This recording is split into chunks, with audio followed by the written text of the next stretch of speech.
You know that feeling when the temperature in a room suddenly drops and your stomach completely falls out of your body? It's a primal instinct. Your brain realizes you are in danger before your eyes even process what you're looking at. That's exactly how I felt standing in the dark hallway of my own home, listening to my wife, my mother-in-law, and a man who wasn't supposed to be within 100 miles of my family. It was a Tuesday night in late June. I was supposed to be in Chicago on a low-level accounting trip, crunching numbers in a fluorescent-lit conference room. My wife's family always looked down on me because I was just a boring numbers guy, while they were old-money socialites. Or, at least, they pretended to be. I caught a brutal stomach bug, managed to get on an early flight home, and walked into our house through the quiet garage entrance, exhausted and just wanting my bed. I was about to call out to my wife, Claire, when I heard the clinking of expensive crystal wine glasses in the formal dining room. Then I heard a laugh. A deep, arrogant, booming laugh that made my blood run, completely freezing. It was Richard, Claire's ex-husband. I stopped dead in my tracks. I didn't turn on the hall lights. I crept closer to the cracked mahogany door, holding my breath. My mother-in-law, Eleanor, was holding court. "It's perfectly simple, Richard," Eleanor said, her voice dripping with venom and elitism. "The summer estate in the Hamptons has been in our family name for 4 generations. We are hosting the annual reunion there next weekend. You will be attending as Claire's plus one. We'll just tell the accountant that his firm needs him to stay back in the city to work. He's spineless. He won't argue. He never does." I pressed my back against the wall. Claire chimed in. My wife, the woman I had vowed to protect. Her voice was light, careless, and completely devoid of guilt. "And if he does argue, Mom, he thinks he has a say because he pays the property taxes. You know how he gets about contributing. Let him think that." "Darling," Eleanor sneered. I could hear her pouring more wine. "Once the weekend is over, we present him with the divorce papers. We've already had the lawyers draft the quitclaim deed for him to sign during the party. We'll claim the estate is being rolled into a closed legacy trust. He gets nothing. He leaves quietly, and Richard moves into the master suite by August." Richard chuckled. "I have to admit, Eleanor, it's brilliant. Have the boring guy pay the maintenance for 3 years while I travel, and then I step right back into the castle." I stood there in the dark, my heart hammering against my ribs so hard I thought they would hear it. They were plotting to steal my house, ruin my marriage, and replace me with the guy who cheated on Claire 5 years ago. But what they didn't know, what I had kept an absolute, ironclad secret for 3 years, was that the Hamptons estate didn't belong to a family trust anymore. It didn't belong to Eleanor. It didn't belong to Claire. It belonged entirely, legally, and undeniably to me. Let me rewind, because to understand the sheer, unadulterated stupidity of these people, you have to understand the lie I was living. When I met Claire 5 years ago, she was a wreck. She had just divorced Richard, a flashy, arrogant entrepreneur who had burned through her trust fund and slept with her tennis instructor. I was the safe bet, the stable guy. I told her I was a mid-level accountant making about 80 grand a year. What I never told her, or her snobba mother Eleanor, was that the boutique firm I worked for wasn't doing standard taxes. We were a private equity group. Right before I met Claire, a tech startup I had heavily invested my own equity into went public. I didn't make 80 grand a year. I was worth roughly $25 million. I hid it because I despise flashy wealth. I drive a reliable Ford truck. I wear plain t-shirts. I wanted someone to love me for me, not for my portfolio. 3 years ago, Eleanor's late husband's business ventures completely collapsed. They were drowning in debt. The bank was days away from foreclosing on the beloved Hamptons estate, the crown jewel of their fake high society image. Claire was hysterical, crying on our kitchen floor because her mother was going to be publicly humiliated. I couldn't stand seeing my wife in pain. So, I used a blind LLC to quietly buy the estate directly from the bank at auction, paying off all of Eleanor's massive liens. I had the bank's lawyers send Eleanor a highly convoluted letter stating that a loophole had been found and the property was placed into a protected trust. I paid the $80,000 a year in property taxes, the landscaping, and the staff out of my own pocket, disguising the money as budgeting miracles and lucky stock picks for my salary. For 3 years, I let Eleanor treat me like the hired help in my own multi-million-dollar house, just to keep the peace. "Don't park that hideous truck in the main driveway," she would snap at me. "It ruins the aesthetic. Park it behind the hedges with the landscaping crew. Can you carry these bags to the master suite?" Claire would ask, treating me like a bellhop while she lounged by the pool. I swallowed my pride every single time. And my only ally on the entire property was Thomas. Thomas was the 60-year-old estate manager. He was the only person who knew I was the actual owner, because he was the one I secretly wrote the paychecks to.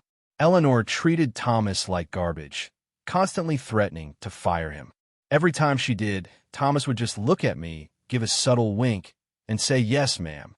And now, after everything I sacrificed for them, she was bringing Richard back. I backed away from the dining room door. I quietly opened the garage door, got back into my truck, and drove to a cheap motel off the highway. I didn't confront them. If you warn a snake, it strikes. I needed to cut the head off completely. I spent the next 2 days in that motel room, turning my accounting brain into a weapon. If Richard was back, I needed to know why. The guy was supposed to be running a logistics company in Miami. I pulled a few strings with old private equity buddies and ran a deep, invasive background check on Richard's financials. What I found made me laugh out loud in the empty motel room. Richard wasn't a successful entrepreneur anymore.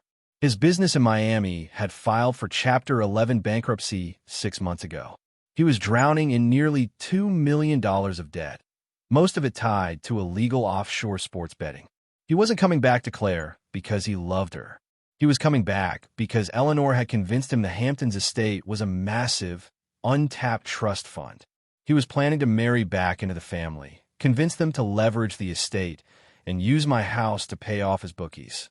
And Eleanor, blinded by her obsession with Richard's old money last name, was willingly handing her daughter over to a parasite. By Thursday morning, my plan was set. I called my estate lawyers. I had them draft a stack of documents so thick and airtight it could stop a bullet. I also made a phone call to a private security firm in the city, guys who used to be military contractors, and booked them for Saturday night. Then I drove home. I walked through the front door with my suitcase, pretending I just got back from Chicago. Claire was in the kitchen, drinking a green smoothie. She walked over and kissed my cheek.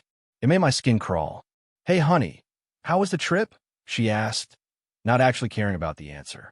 Exhausting, I lied smoothly. "But it's done." "Well, listen," she said, leaning against the counter. "Mom is finalizing the guest list for the Hamptons this weekend. It's going to be a completely full house. All the cousins are coming. Since you've been working so hard and you hate crowds, we thought it might be best if you stayed in the city.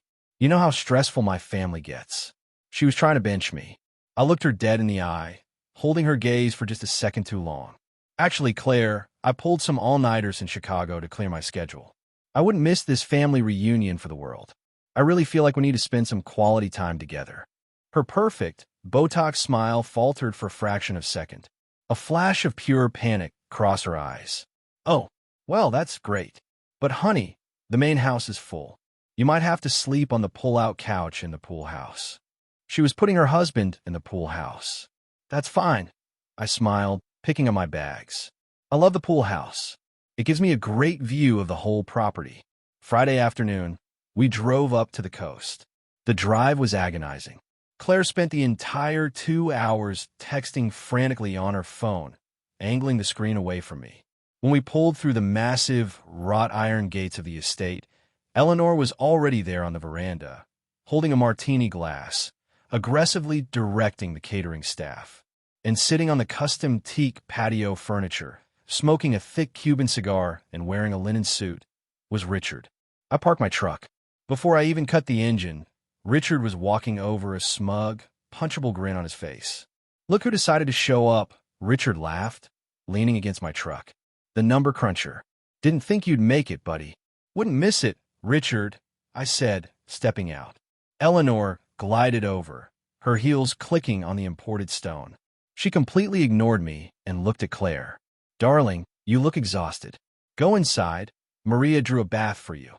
Then she finally turned to me, her eyes cold. "Oh good, you're here. The caterers are short-staffed and completely incompetent. Go put those bags in the pool house, change into a plain black polo, and help them pass the hors d'oeuvres tonight. Richard is our guest of honor, and we want everything perfect. Claire didn't defend me. She didn't say a word. She just linked her arm through Richard's, giggled at something he whispered, and walked toward the beach. I felt a tap on my shoulder. It was Thomas, the estate manager, holding a tray of empty glasses. He looked at me, his eyes full of quiet fury. "Sir, give the word, and I'll throw him into the ocean right now." "Not yet, Thomas," I whispered back. "Let them get comfortable. Make sure the security team arrives at the back gate by 6 p.m. tomorrow. Keep them out of sight." "With pleasure, sir," Thomas smiled. That night, I slept on a lumpy pull-out couch in the damp pool house of my own $25 million estate. I watched through the window as the lights in the master bedroom stayed on until 2 a.m. I knew Richard was in there. The rage I felt wasn't hot and explosive. It was ice cold. It was the kind of rage that makes you dangerously patient. Saturday arrived. The tension in the air was thick enough to cut with a knife. Over 50 people showed up. Aunts, uncles, second cousins. All the pretentious socialites who had looked down their noses at me for 5 years. They drank expensive champagne, ate caviar, and laughed loudly, all funded by the credit card they thought I didn't have. I spent the afternoon playing the perfect, quiet background character. I handed out napkins. I fetched ice. I let Richard make subtle, humiliating jokes about my salary in front of the uncles. I absorbed every single insult, knowing exactly what was sitting in the black leather folder inside my duffel bag. By 7 p.m., the sun was setting over the water, casting a golden glow over the massive back lawn. The 50 guests were gathered on the main patio. Eleanor stood up at the head of the long dining table and tapped her crystal glass with a silver spoon. The crowd went silent. "Family," Eleanor announced, practically glowing in the center of the crowd. "We are so blessed to be gathered here today at our ancestral home. This estate is the beating heart of our legacy. And today, we are especially blessed to welcome back a true member of this family, a man who understands our values. Richard." The crowd broke into polite, enthusiastic applause. Richard stepped up, wrapping his arm possessively around Claire's waist. Claire was beaming. I was standing near the edge of the patio, next to Thomas. "Before we toast," Eleanor continued, her eyes scanning the crowd until they locked onto me with a vicious, predatory glint. "There is a small matter of housekeeping. As the matriarch, I am restructuring the family trust tonight to ensure our future is secure. Claire, Richard, please come sign the legacy documents as witnesses." She pulled a thick manila folder from the table. I knew exactly what it was. It was the fraudulent quitclaim deed. She was going to try and humiliate me into signing away any marital rights to the property in front of 50 people, cementing my eviction before handing me divorce papers. "And we need the accountant to sign off as well." Richard smirked, gesturing toward me. "Come on up here, buddy. Just a formality." I didn't rush. I slowly walked out of the shadows, my footsteps echoing on the stone pavers. I walked directly up to the center table, standing face to face with Eleanor, Claire, and Richard. "Actually, Eleanor," I said, my voice eerily calm but carrying clearly across the silent patio. "I brought my own documents to sign." Richard scoffed, crossing his arms. "Go back to the kitchen, pal. The adults are doing real estate business." I completely ignored him. I unzipped my jacket, pulled out my sleek black leather folder, and dropped it onto the glass table. It landed with a heavy, authoritative thud. "That," I said, pointing to her manila envelope, "is a fake deed for a house you do not own. And this," I tapped my black folder, "is a certified eviction notice. Effective immediately." Eleanor froze. The smug smile melted off her face. Claire let go of Richard's arm, her brow furrowing in confusion. "What are you talking about? Are you drunk?" Claire hissed, looking around nervously at the staring guests. 3 years ago, Eleanor," I said loudly, turned to face the crowd of relatives. "I wanted every single one of them to hear this. You told everyone your brilliant lawyers saved this house from foreclosure. They didn't. The bank auctioned it, and I bought it, in cash, through a blind LLC, just to save your pathetic pride. I pulled the deed of trust out of the folder, complete with the state seal, and held it up. My name is the only name on this property. I own the main house. I own the pool house. I own the ground you are standing on. I even own the teak chair Richard has been putting his dirty shoes on all day. Eleanor's face lost all its color. She looked like she was going to have a stroke. You're lying. That's illegal. You're just a glorified bookkeeper. What's illegal? I replied coldly, leaning over the table, is conspiring to commit real estate fraud. I heard your little meeting on Tuesday night. I know about the divorce, Claire. I know about the plan to move Richard in. I turned to Richard, who was suddenly looking very pale. And, speaking of Richard, did you tell them, buddy? Did you tell Eleanor why you're really here?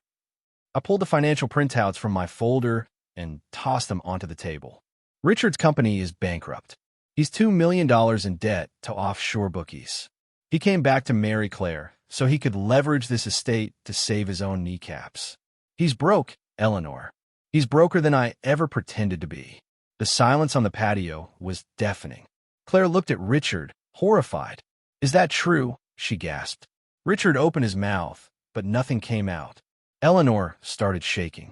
Get out, she shrieked at me, pointing a trembling finger. Get off my property right now. I smiled.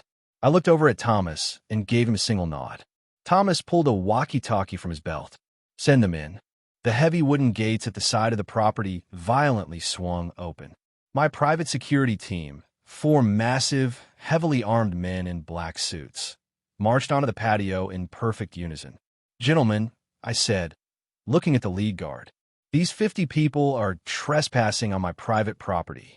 Please escort them to the street. If they refuse, call the state police and press charges. Total chaos erupted. It was the most beautiful thing I have ever seen. Aunts and uncles were screaming, dropping their champagne glasses and grabbing their expensive purses. Eleanor tried to slap me, but one of the security guards caught her wrist midair and gently but firmly escorted her toward the driveway. She was kicking and screaming like a toddler. Richard tried to act tough. He puffed his chest out at a guard, but when a 250-pound man simply stared down at him and pointed to the exit, Richard practically sprinted to his rented sports car. He left Claire standing completely alone on the patio. The caterers, realizing what was happening, quietly started packing up the food. Claire fell to her knees on the expensive stone pavers, sobbing hysterically. Her mascara was running down her face. Please, I'm sorry. It was my mom's idea. I didn't want this. I love you, I swear I love you. I looked down at the woman I had spent 5 years of my life with. The woman I had secretly bankrolled. The woman who made me sleep in a pool house while her ex-husband slept in our bed. You didn't love me, Claire, I said softly, crouching down so only she could hear me. You loved the safety net, but the net is gone. I stood up, turned my back on her, and walked into my massive, quiet house. By midnight, the estate was completely cleared out. I sat on the balcony with Thomas, drinking a glass of scotch and listening to the waves crash against the shore. Monday morning, I filed for divorce. Because I owned everything prior to the marriage through a protected LLC, and I had hard audio evidence of their conspiracy to commit fraud, Claire got absolutely nothing in the settlement. Not a dime. Eleanor was forced to move into a tiny, 2-bedroom apartment in a bad part of the city. Her socialite friends completely blacklisted her when the story got out. Richard vanished, likely running from his bookies. And me? I gave Thomas a massive raise, quit my accounting job, and now I just sit on my veranda, watching the sunset over the ocean. Sometimes people push you to the edge, thinking you'll fall off.